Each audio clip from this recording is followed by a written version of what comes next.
F1 dimenangi mereka yang mengeksploitasi area abu-abu. Itulah kalimat Fernando Alonso yang mengomentari pelanggaran Red Bull terhadap budget cap.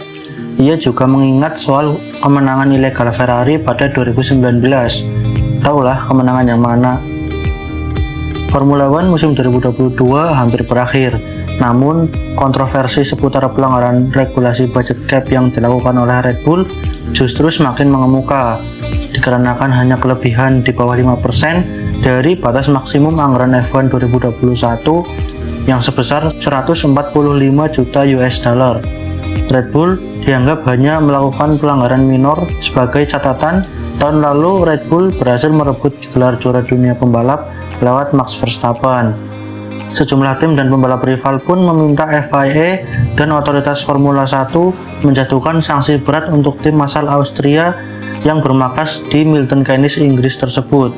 FIA pada kenyataannya akan mengusulkan tawaran kepada Red Bull terkait dengan hukuman yang akan dijalani, dengan tim harus memutuskan antara tawar-menawar pembelaan atau banding terhadap administrasi batas biaya.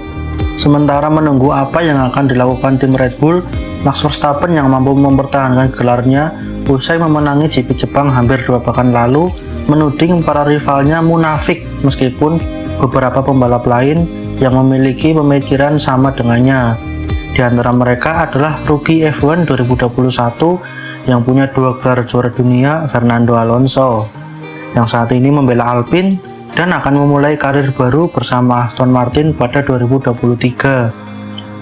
Dikutip BBC, juara F1 2005 dan 2006 itu menyebut beberapa skandal tertentu rasanya normal saja di F1 saat ini, seperti yang terjadi pada masa lalu. Regulasi pembatasan anggaran ini baru, tetapi selalu akan ada area abu-abu yang bisa dieksploitasi. Mereka yang memenangi kejuaraan adalah yang selalu mampu memaksimalkan area abu-abu ini, ucap rookie berusia 41 tahun tersebut. Tim-tim lain lalu mencontoh atau mengkopi dan mampu mencapai level tersebut, atau inovasi itu diperbolehkan untuk beberapa balapan lalu dilarang. Ini sudah biasa dan alami di Formula One. Bicara lebih detail, Fernando Alonso juga menyinggung sejumlah kemenangan yang direbut sejumlah tim, yang semua direbut dengan melanggar regulasi. Saya tidak ingat ada tim juara yang tak mengambil keuntungan di satu atau lebih elemen di tim lain yang mengejutkan. Lihat saja Brown GP, Red Bull pada musim 2012, dan dominasi Mercedes, kata Fernando Alonso. Ferrari memenangi 2 balapan pada 2019 dengan sesuatu yang semua tahu bila itu tidak legal, dan tidak ada sanksi yang terjadi pada mereka. 2 kemenangan itu masih diakui, yang meskipun pada 2020 Ferrari mendapatkan sanksi, tapi tidak mempengaruhi 2 kemenangan tersebut. Bisa bayangkan bila mereka saat itu juara dunia dengan mesin tersebut. Pada akhirnya, saya hanya percaya kepada orang yang memiliki kekuasaan. Saya hanyalah pembalap, tutur Alonso. Lewis Hamilton dihubungkan dengan film F1 yang diproduseri oleh Brad Pitt. Bos tim F1 bertemu Brad Pitt bahas proyek film F1. Para petinggi tim-tim Formula One diundang bertemu dengan aktor kenamaan Brad Pitt serta produser Jerry Bruckheimer di sela-sela GP Amerika Serikat. Mereka membahas rencana proyek film tentang Formula One. Film tersebut akan ditayangi sederet dengan karya besar di Hollywood. Joseph Kosinski yang pernah membesut Tron Legacy, Oblivion, dan Top Gun Maverick bakal jadi sutradara. Bruckheimer yang memproduseri Top Gun, film NASCAR Day of Thunder, serta Pirates of the Caribbean juga turun tangan. Penulis skenario Top Gun Maverick, Ehren Kruger, akan menulis kisah tentang pembalap veteran yang menjadi mentor untuk pembalap muda. Juara dunia F1 7 kali, Lewis Hamilton dan manajernya Penny Tow kabarnya berminat jadi produser. Kemungkinan film ini menggandeng Apple Screen. Salah satu cara untuk mematangkan rencana dan mendapat gambaran beberapa pentolan proyek datang ke hospitality di sirkuit Austin, Texas. CEO F1 Stefano Domenicali mengajak bos tim untuk mendengarkan paparan dan melihat demonstrasi teknologi CGI yang digunakan di film Top Gun Maverick. Mereka juga bertukar pikiran terkait jalan cerita dan teknis pengambilan gambar di lapangan. Selanjutnya, tim produksi akan berbicara dengan masing-masing perwakilan tim F1. Belum jelas apakah tim diminta menyediakan mobil yang mirip dengan kondisi nyata. Kosinski menekankan bahwa mereka perlu mengambil gambar balapan secara langsung karena ini salah satu kunci produksi.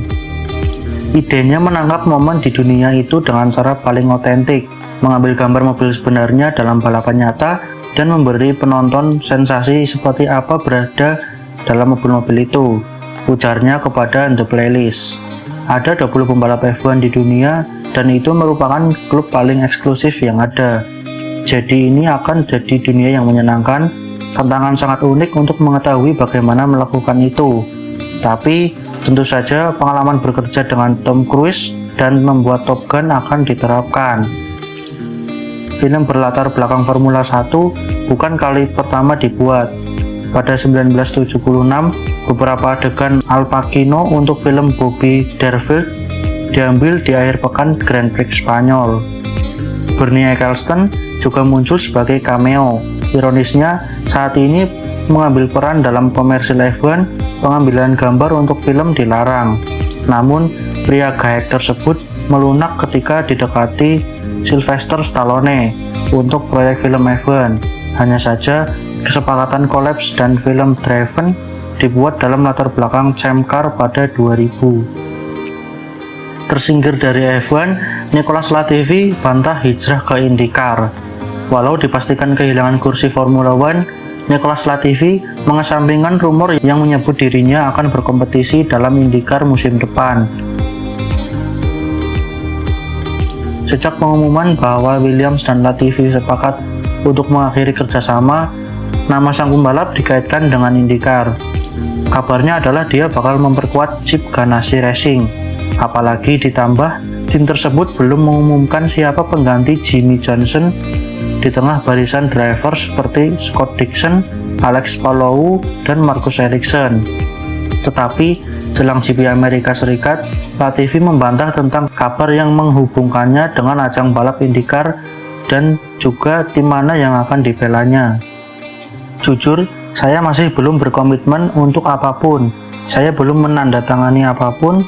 Saya masih belum memiliki berita konkret untuk dibagikan, ucapnya.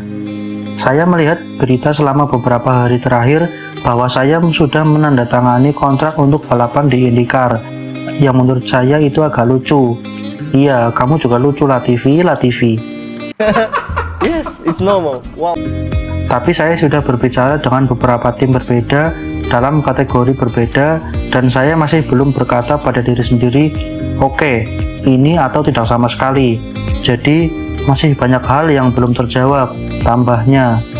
Latifi menegaskan fokusnya saat ini adalah menyelesaikan sisa kejuaraan dunia Formula 1 2022 dengan hasil sebagus mungkin, sembari menutup musim bersama Williams dalam raihan yang positif. Jelas banyak ajang lain yang telah selesai sekarang dan hal-hal bergerak cepat di motorsport. Ini adalah saat semua orang ingin mengumumkan susunan pembalap sesegera mungkin, ucapnya. Belum lama ini, saya secara resmi mengetahui saya dilepaskan oleh Williams sebelum Singapura. Jadi ya masih ada beberapa diskusi yang sedang berlangsung, tetapi belum ada yang siap untuk diumumkan. Lebih lanjut, Latifi mengatakan dirinya tidak memiliki preferensi tertentu perihal kejuaraan yang bakal diikutinya pada 2023. Dia menegaskan tidak hanya mempertimbangkan balap mobil formula, namun juga balap ketahanan. Bayangin Latifi ikut FIA WEC, terus masuk kelas LMP2 dan duel dengan Sean KFC melawan Sofina Fuchs. Ini balap mobil apa MasterChef pun aku nggak tahu. Latifi sendiri tak menampik bahwa setelah mengemudikan mobil Williams yang sulit selama 3 tahun, menjadikan IndyCar menarik di matanya. Ini turut didukung faktor penggunaan sasis berspesifikasi Dallara. Betul, itu pasti salah satu daya tarik ajang ini. Jelas, balap spek sama menjadikan setiap orang punya lebih banyak kesempatan yang sama untuk meraih kemenangan.